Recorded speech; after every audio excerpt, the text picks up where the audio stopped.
Bismillahirrahmanirrahim. Assalamualaikum warahmatullahi wabarakatuh. Perkenalkan, nama saya Nurdia Islamiah NIM 2015026 dari Prodi Bimbingan dan Konseling Pendidikan Islam Institut Agama Islam Negeri Syekh Abdurrahman Siddiq, Bangka Belitung. Baik, di video kali ini saya akan menjelaskan tentang modifikasi perilaku. Yang pertama, saya akan menjelaskan pengertian, tujuan, dan proses modifikasi perilaku. Modifikasi perilaku ialah usaha menerapkan prinsip-prinsip psikologi hasil eksperimen lain pada perilaku manusia. Modifikasi perilaku menekankan pada penerapan teori dan hukum belajar. Mengubah perilaku baru disebut modifikasi perilaku bila teknik conditioning diterapkan secara ketat. Tanggapan, konsekuensi, dan stimulus didefinisikan secara objektif dan dicatat secara cermat. Ada juga mengatakan bahwa modifikasi perilaku adalah teknik pengubahan tingkah laku yang dapat digunakan oleh orang tua maupun guru untuk mengubah tingkah laku siswa melalui prosedur yang sistematis dan mendasarkan pada prinsip-prinsip teori pembelajaran. Terdapat dua hal pokok dalam modifikasi perilaku, yaitu yang pertama, adanya penerapan prinsip-prinsip belajar. Yang kedua, adanya suatu teknik mengubah perilaku berdasar prinsip-prinsip belajar. Dari pernyataan-pernyataan dari para ahli, dapat disimpulkan bahwa modifikasi perilaku adalah teknik pengubahan perilaku yang didasarkan pada prosedur dan prinsip-prinsip belajar. Perilaku yang perlu diubah adalah perilaku yang tidak dikehendaki, kemudian diubah menjadi perilaku yang dikehendaki melalui proses belajar. Salah satu ciri belajar adalah adanya perubahan dari tidak tahu menjadi tahu, dari tidak paham menjadi paham, dari tidak mengerti menjadi mengerti. Itu biasanya yaitu tujuan modifikasi perilaku.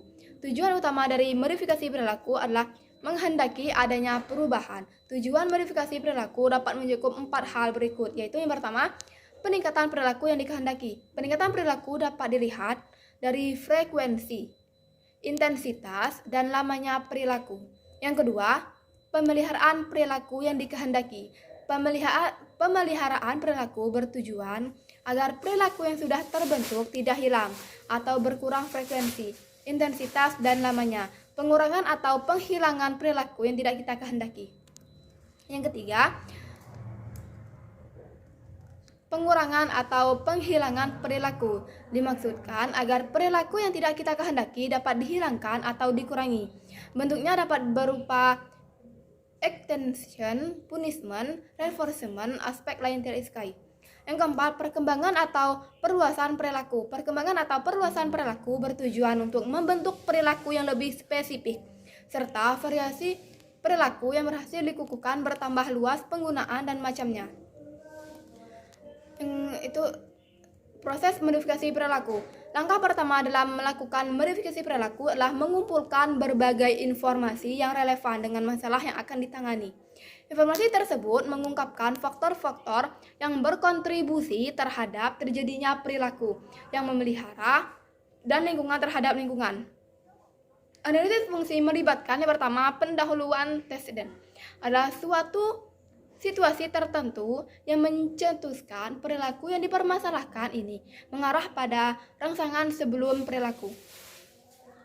Kedua itu perilaku. Perilaku adalah segala hal yang mengenai perilaku yang dipermasalahkan, di antaranya adalah frekuensi dan kejadian yang mengarah pada tindakan itu sendiri.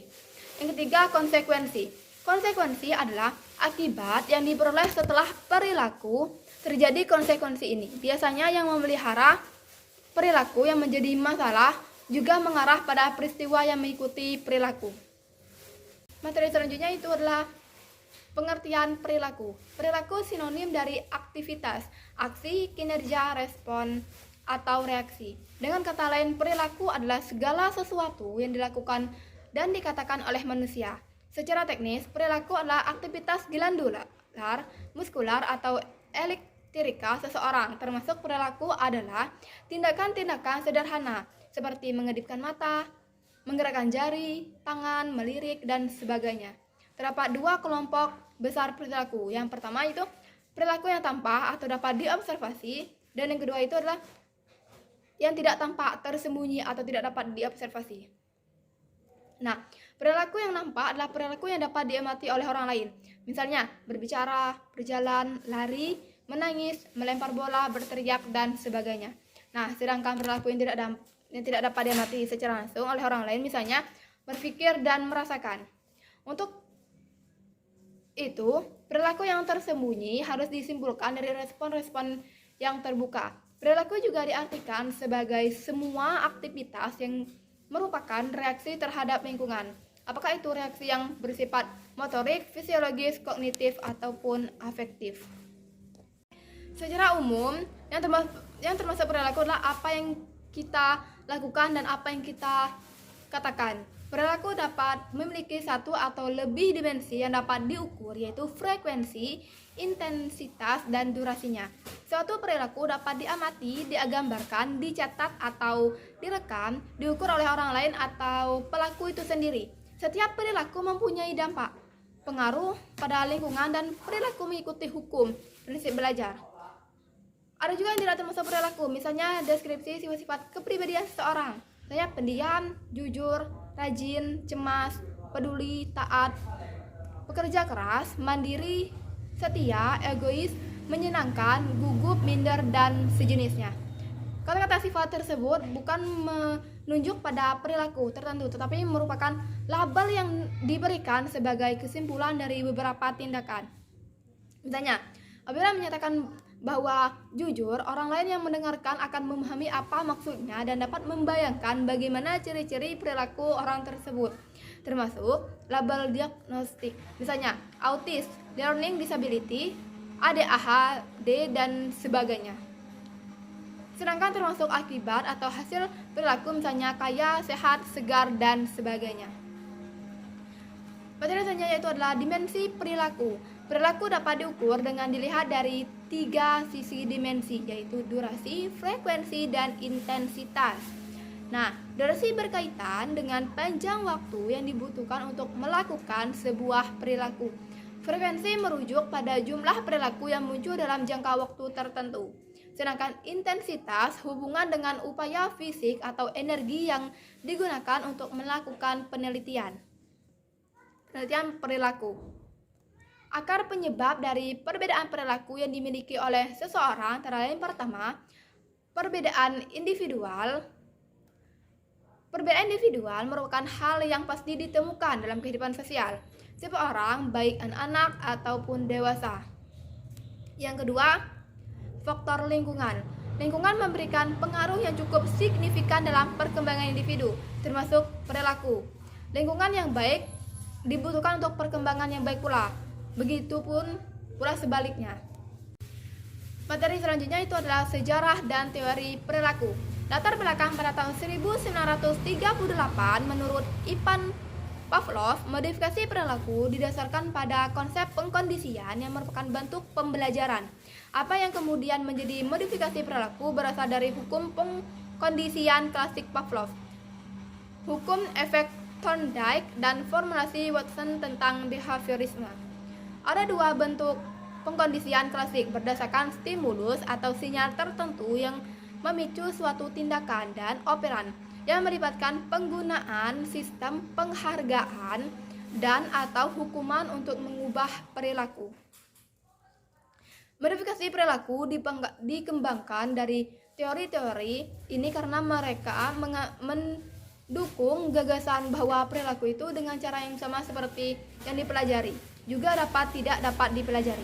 Akibatnya, banyak teknik yang dikembangkan untuk memprovokasi atau mengurangi terjadinya perilaku.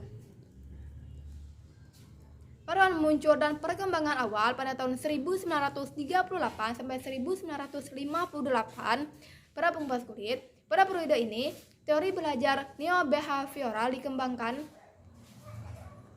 oleh Skinner yang mengatakan bahwa perilaku harus dapat dijelaskan, diprediksi, dan dikendalikan dari hubungan fungsional dengan pendahulunya dan konsekuensi lingkungan, menolak penjelasan berdasarkan konstruksi internal. Materi selanjutnya itu ada prinsip dan proses terbentuknya perilaku. Ada 3, yaitu yang pertama, cara pembentukan perilaku dengan kebiasaan. Yang kedua, pembentukan perilaku dengan pengertian. Yang ketiga, pembentukan perilaku dengan menggunakan model. Ada prinsipnya, itu yang pertama prinsip classical conditioning.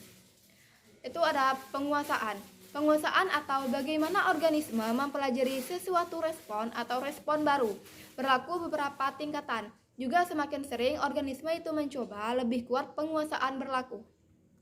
Yang kedua itu adalah prinsip operant conditioning. Yang pertama, penguatan. Penguatan adalah proses belajar untuk meningkatkan kemungkinan dari sebuah perilaku dengan memberikan atau menghilangkan rangsangan. Prinsip penguatan dibagi menjadi dua, yaitu penguatan positif dan penguatan negatif. Yang kedua itu hukuman. Hukuman adalah sebuah konsekuensi untuk mengurangi atau menghilangkan kemungkinan sebuah perilaku akan muncul. Yang ketiga, pembentukan. Pembentukan teknik merupakan teknik penguatan yang digunakan untuk mengajar perilaku hewan atau manusia yang belum pernah mereka lakukan sebelumnya. Yang keempat itu ada eliminasi. Di dalam operant conditioning, extension merupakan eliminasi dari perilaku yang dipelajari dengan menghentikan penguat dari perilaku tersebut. Yang terakhir itu adalah generalisasi dan diskriminasi. Yang terjadi dalam operant conditioning nyaris sama dengan yang terjadi di dalam classical conditioning. Dalam generalisasi, seseorang suatu perilaku yang telah dipelajari dalam suatu situasi dilakukan dalam kesempatan lain namun situasinya sama. Yang ketiga itu adalah prinsip teknik modeling. Yang pertama itu adalah belajar bisa diperoleh melalui pengalaman langsung dan tidak langsung dengan mengamati tingkah laku orang lain berikut konsekuensinya. Yang kedua, kecakapan sosial tertentu bisa diperoleh dengan mengamati dan mencontoh tingkah laku model yang ada. Yang ketiga, reaksi-reaksi emosional yang terganggu bisa dihapus dengan mengamati orang lain yang mendekati objek atau situasi yang ditakuti tanpa mengalami akibat menakutkan dengan tindakan yang dilakukan. Yang keempat, pengendalian diri dipelajari melalui pengamatan atas model yang dikenai hukuman. Materi selanjutnya itu ada area aplikasi modifikasi perilaku dalam berbagai bidang, termasuk kemungkinan penggunaan media teknologi informasi IT dalam program modifikasi perilaku. Pengertian area aplikasi modifikasi perilaku. Modifikasi perilaku dapat diartikan sebagai upaya, proses, atau tindakan untuk mengubah perilaku. Jadi, dapat kita simpulkan bahwa area aplikasi modifikasi perilaku adalah area pengaplikasian perilaku tindakan untuk mengubah perilaku tidak adaptif menjadi perilaku adaptif.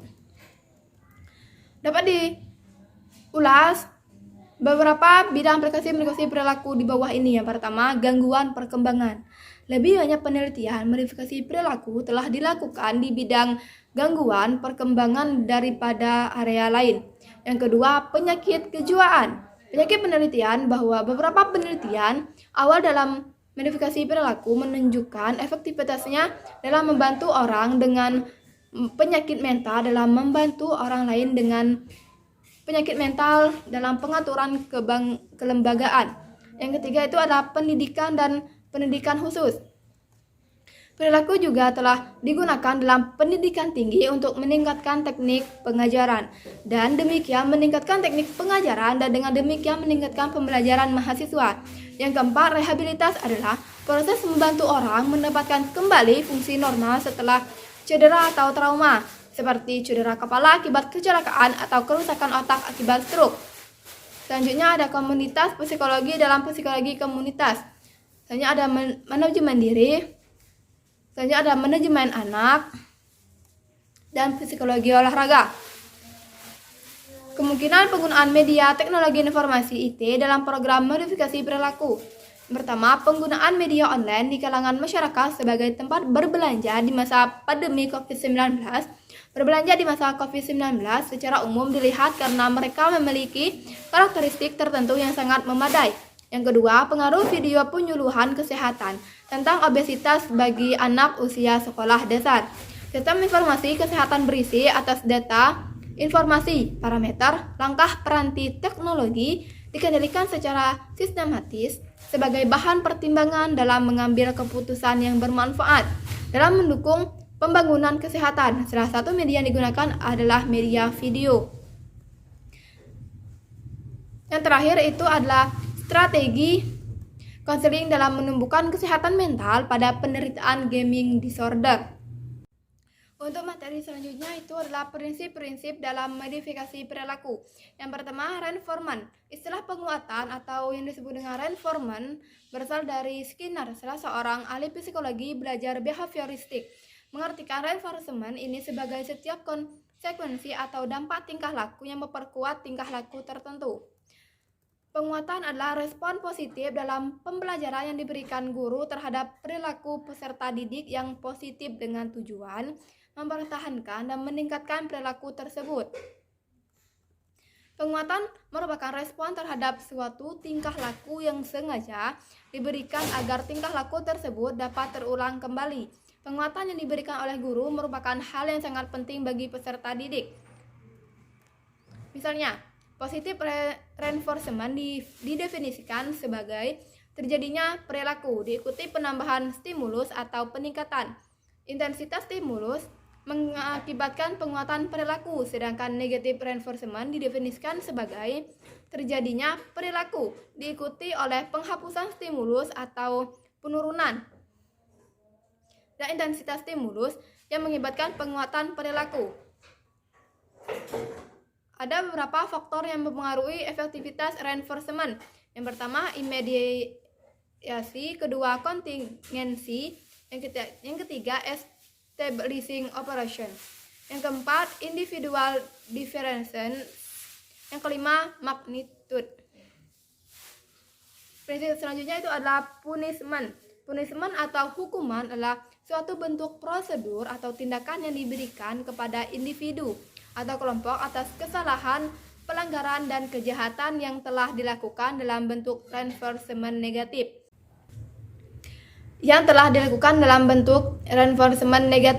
Atau penderitaan dalam rangka pembinaan dan perbaikan tingkah laku sehingga tidak terulang kembali di kemudian hari. Melalui punishment diharapkan seseorang atau kelompok yang melakukan kesalahan dapat menyadari perbuatannya sehingga menjadi berhati-hati dalam mengambil sebuah tindakan. Punishment dibagi menjadi dua, yaitu positive punishment dan negative punishment. Untuk prinsip selanjutnya itu adalah extinction. Extinction adalah hilangnya respon tingkah laku yang telah mengambil penguatan pada beberapa saat atau periode waktu tidak lagi diperkuat, dan oleh karena itu tingkah laku tersebut berhenti untuk muncul. Extension terjadi saat yang pertama sebuah tingkah laku sebelumnya diperkuat, yang kedua tidak lagi mengakibatkan penguatan konsekuensi, dan yang ketiga oleh karena itu perhentian perilaku terjadi di masa datang.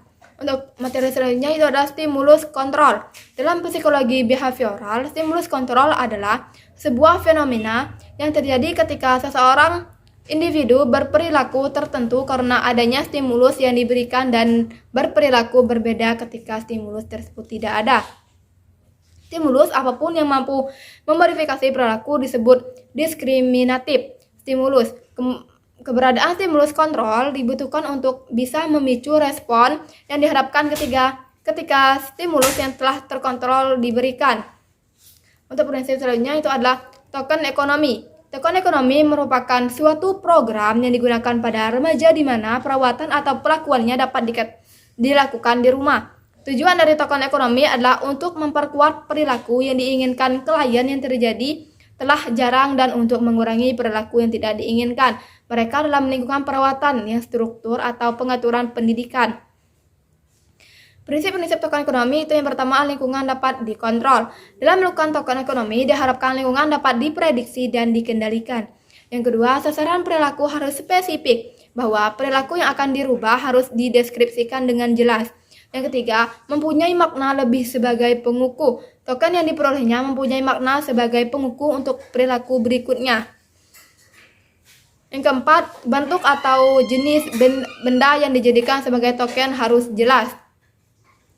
Untuk prinsip selanjutnya itu adalah shaping. Shaping merupakan suatu prosedur yang dapat digunakan untuk membentuk suatu perilaku. Ada dua cara untuk membentuk sebuah respon, yaitu yang pertama external shaping. Jika kita menghendaki seseorang melakukan sebuah respon tertentu, misalnya pengumpil untuk memperoleh makanan. Maka lingkungan dapat diatur sedemikian rupa sehingga respon ini kemungkinan besar dilakukan. Dalam bahasa Skinner, respon-respon dalam kondisional klasik dibentuk secara tidak begitu kaku, sedangkan respon-respon instrumental dibentuk secara tidak begitu kaku, tetapi masih tetap berada di bawah penguasaan kondisi luar.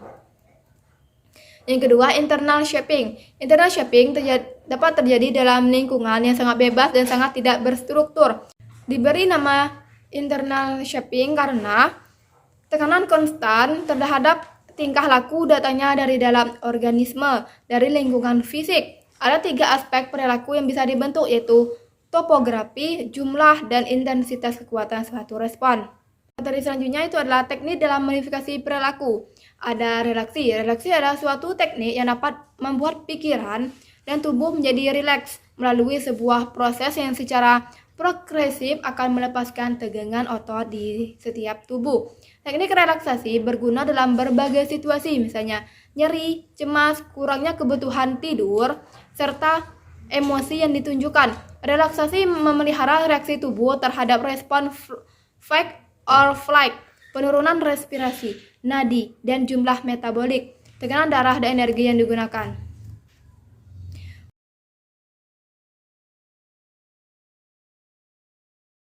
Behavior. Flooding merupakan teknik modifikasi perilaku berdasarkan prinsip teori yang dikemukakan oleh Skinner. Flooding adalah membanjiri konseli dengan situasi atau penyebab kecemasan atau tingkah laku tidak dikehendaki, sampai konseli sadar bahwa yang dicemaskan tidak terjadi. Pembanjiran harus dilakukan hati-hati karena mungkin akan terjadi reaksi emosi sangat tinggi. Pembanjiran sesuai untuk menangani kasus kecemasan. Tujuannya untuk menurunkan rasa takut yang ditimbulkan dengan menggunakan stimulus yang dikondisikan, stimulus yang dimunculkan secara berulang-ulang sehingga terjadi penurunan tanpa memberi penguatan reinforcement. Teknik flooding adalah teknik yang digunakan konselor untuk membantu konseli mengatasi kecemasan dan ketakutan terhadap sesuatu hal dengan cara menghadapkan konseli tersebut dengan situasi yang menimbulkan kecemasan secara berulang-ulang sehingga berkurang kecemasan terhadap situasi tersebut.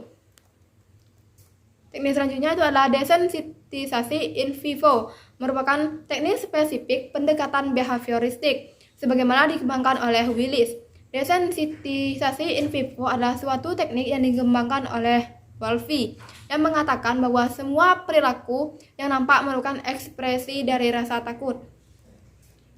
Teknik desensitisasi in vivo ialah teknik spesifik dalam pendekatan behavioristik yang mana anak diberikan stimulus secara langsung untuk tetap nyaman meskipun menemukan situasi yang menimbulkan rasa takut. Hal tersebut dilakukan secara bertahap yang mana anak membayangkan suatu hal yang menegangkan dan kemudian diminta untuk tetap rileks, dihadapkan secara langsung pada kondisi yang paling mencemaskan. Dengan demikian, desensitisasi in vivo merupakan kegiatan yang dilaksanakan bertahap mulai dari membayangkan, mendengarkan hal yang membuat anak cemas, sampai pada tahapan memegang secara langsung benda yang sangat ditakuti. Untuk teknik selanjutnya itu adalah cognitive behavior therapy. Terapi perilaku adalah penerapan aneka ragam teknik dan prosedur yang berakar pada berbagai teori tentang belajar. Ia menyatakan bahwa penerapan yang sistematis prinsip-prinsip belajar pada perubahan tingkah laku ke arah cara-cara yang lebih adaptif. Pendekatan ini telah memberikan sumbangan yang berarti baik kepada bidang-bidang klinis maupun pendidikan. Berdasarkan teori belajar, modifikasi tingkah laku dan terapi tingkah laku adalah pendekatan terhadap konseling terapi yang berurusan dengan pengubahan tingkah laku. Teknik modifikasi perilaku behavior contract itu adalah menerima reinforcement, perjanjian hubungan interpersonal.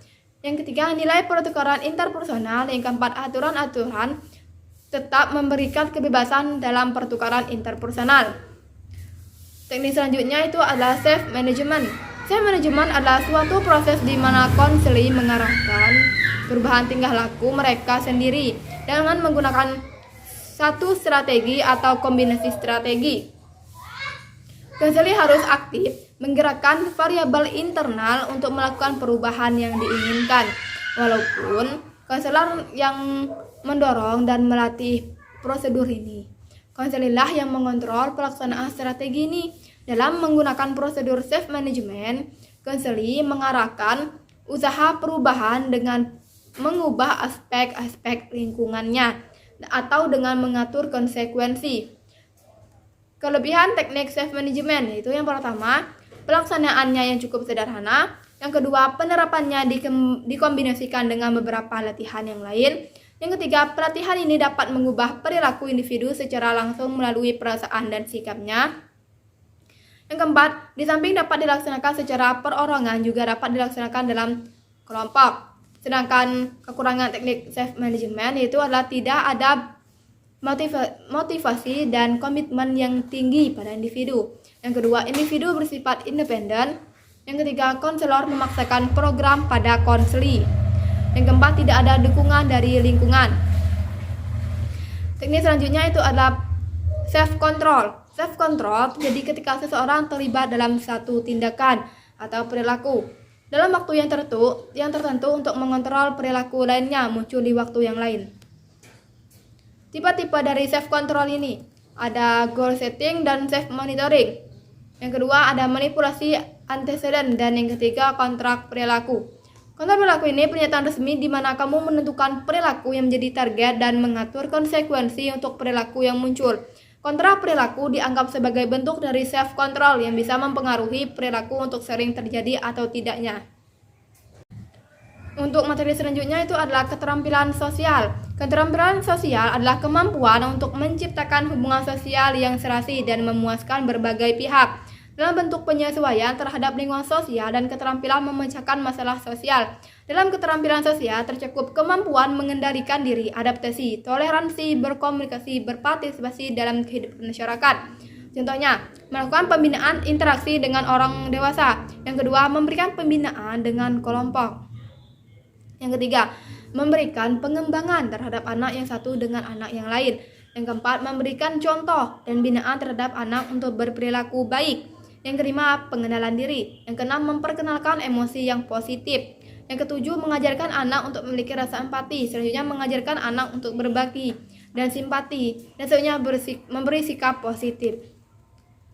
Teknik dan prosedur assertive training untuk membentuk perilaku asertif. Yang pertama, teknik assertive training. Langkah-langkah itu yang pertama, konselor dan konseli merancang dan menentukan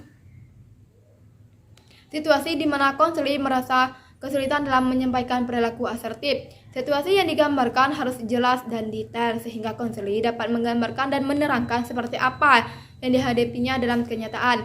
Yang kedua, konselor dan konseli melakukan peran masing-masing pada adegan role playing. Konselor memberikan masukan atau dorongan kepada konseli khususnya pada ekspresi wajah, sikap tubuh, nada suara, kontak mata dan sebagainya. Dalam tahap ini modern juga diberikan assertive training atau latihan. Asertif adalah prosedur latihan yang diberikan untuk membantu peningkatan kepercayaan diri dalam mengkomunikasikan apa yang diinginkan, dirasakan dan dipikirkan pada orang lain, namun tetap menjaga dan menghargai hak-hak serta perasaan orang lain. Asertif training, latihan ketegasan, banyak dibutuhkan orang yang selama hidupnya setiap kali diperdaya orang lain atau terlalu lemah. Untuk memperoleh kejelasan batasan diri dan pengambilan sikap lugas, tegas, dan berhubungan dengan orang lain. Sikap asertif atau tegas yang berada di antara submisif, dikendalikan pasif, dan agresif. Untuk sebagian orang sulit ditentukan posisinya untuk disikapi sehingga pemberian wawasan dan pengenalan prosedur pelatihannya dilakukan. Dan materi terakhir yaitu perencanaan program modifikasi perilaku. Dalam sebuah penelitian atau kegiatan tentunya akan ada yang disebut dengan sebuah perencanaan. Tak jauh berbeda dengan modifikasi perilaku ini. Ya sobat, tentunya juga membutuhkan perencanaan akan apa saja yang dilakukan atau yang dibutuhkan dalam proses perencanaan tersebut. Siapa yang akan menjadi objek modifikasi agar modifikasi yang dilakukan sesuai dengan hasil yang diinginkan tentunya. Penerapan program modifikasi perilaku yaitu sebuah teknik yang di dalamnya menjelaskan bagaimana proses dan apa-apa yang akan dilakukan dalam modifikasi perilaku tersebut. Hal ini berkaitan dengan metode apa saja yang dipakai yang semuanya hal tersebut berhubungan dengan objek yang sedang diteliti atau objek yang ingin dilakukan modifikasi perilaku. Karena pada umumnya berbeda objek akan berbeda pula teknik atau cara memodifikasi perilakunya. Evaluasi program modifikasi perilaku. Yang pertama, memonitor data untuk melihat apakah ada perubahan pada perilaku. Yang kedua, diskusikan hasil yang didapatkan dengan pihak yang terkait dan apakah mereka puas dengan perubahan yang ada. Yang ketiga, konsultasi dengan ahli lain untuk second opinion akan keberhasilan program. Lakukan perubahan pada program bila dianggap perlu. Baik teman-teman, itu adalah tentang modifikasi perilaku beserta prinsip-prinsipnya. Semoga pembahasan kali ini dapat bermanfaat untuk teman semua. Wassalamualaikum warahmatullahi wabarakatuh.